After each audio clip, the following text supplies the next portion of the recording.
Shaka Zulu, le stratège qui a bouleversé l'Afrique australe. Je suis Shaka, chef des Zoulous. Ma stratégie changera tout. Il était rejeté. Il était méprisé. On disait qu'il n'était rien. Son nom, Shaka Zulu, né vers 1787, en Afrique australe. Fils du chef Senzanga, enfant illégitime, exilé avec sa mère, humilié. Il grandit dans la dureté, dans la discipline, dans la rage silencieuse. En 1816, à la mort de son père, Shaka ne reçoit pas le trône. Alors, il le prend. Avec l'aide du chef Dingiswayo, il élimine son rival Sigujana. Shaka devient chef des Zoulous.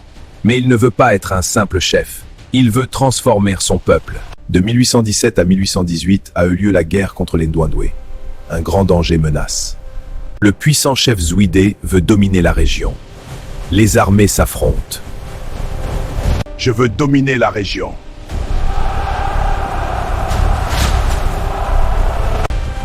Guerriers Zoulous, divisez pour par le peuple. Pour la victoire.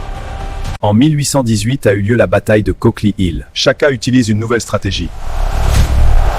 Il divise ses troupes, il encercle, il frappe au bon moment. Victoire! En 1819, la bataille de la rivière Mlatouze. Shaka tue les Ndwandwe près de la rivière.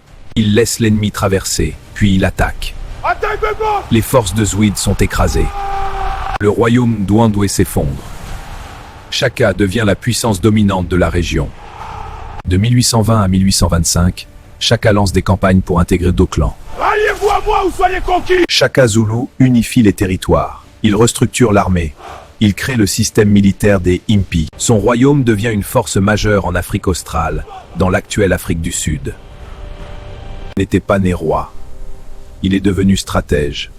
Il est devenu bâtisseur. Il est devenu symbole de puissance. Shaka Zulu nous enseigne que le rejet peut forger un leader. La stratégie vaut plus que la force brute. La discipline transforme un peuple. L'unité donne la puissance. Shaka n'a pas seulement gagné des guerres. Il a changé l'équilibre d'une région entière.